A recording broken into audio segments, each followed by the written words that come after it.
Өзгеде ақпарат жайлы. Демалыс күні Петропавлдағы сауда орындарымен бірқатар қоғамдық көліктерді ұлттық аспаптың үні естілді. Шараны ұйымдастыруға домбыраның құлағында ойнайтын жігерлі жастар атсалысты. Жерлестерімізге тосын сый жасап көңілдерін көтерген музыканттардың өнерін біздің түсіру тобымызда куә болып қайтты. Белсенді жастардың бастамасымен қолға алынған домбыра бізбен шарасы алдымен Сити Молл сауда орнында бастау алды. Міне орталықтың бірінші қабатында домбыраның құлағында ойнайтын жігіттер күмбірлеген күйден шашу шашуда. Жерлестеріміз тамсана тыңдаған шығармалардың ішінде Балбырауын, Ерке сылқым, Адай күйлері де бар.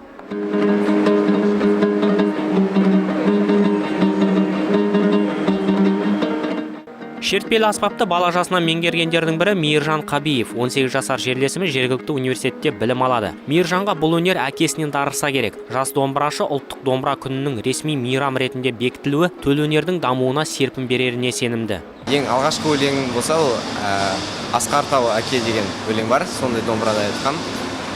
Кейін ол мектепте әртүрлі сабақтар болды. Осындай көп шоғырланған адамдар жерінде көбірек ойнап, оларды кішкене тартып өздеріңе етсең, онда ол басқаларды қызығып, соған тартқысы келеді. Мұнымен мереке тоқтап қалған жоқ. Бұдан соң домбырасын асынған жастар сауда орталығынан шығып, қоғамдық көліктер тоқтайтын аялдамаға бет алды. Мұндайды күтпеген жолаушылардың көңіл күйлері көтеріліп, бір марқайып қалды. Кейін өнерлі жастар семейдің гипермаркетіне аялдап, ондағы тұрғындар үшін де күмбірлетіп күй шертті. Домбыра күні өте жақсы өтіп жатыр.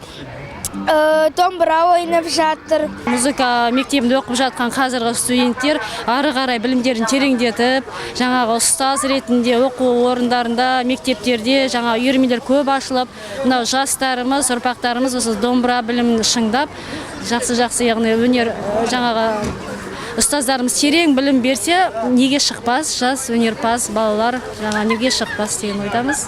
Бақсы Доқасов, Жұлдыз Бегерімқанов, муниципалдық телеарна.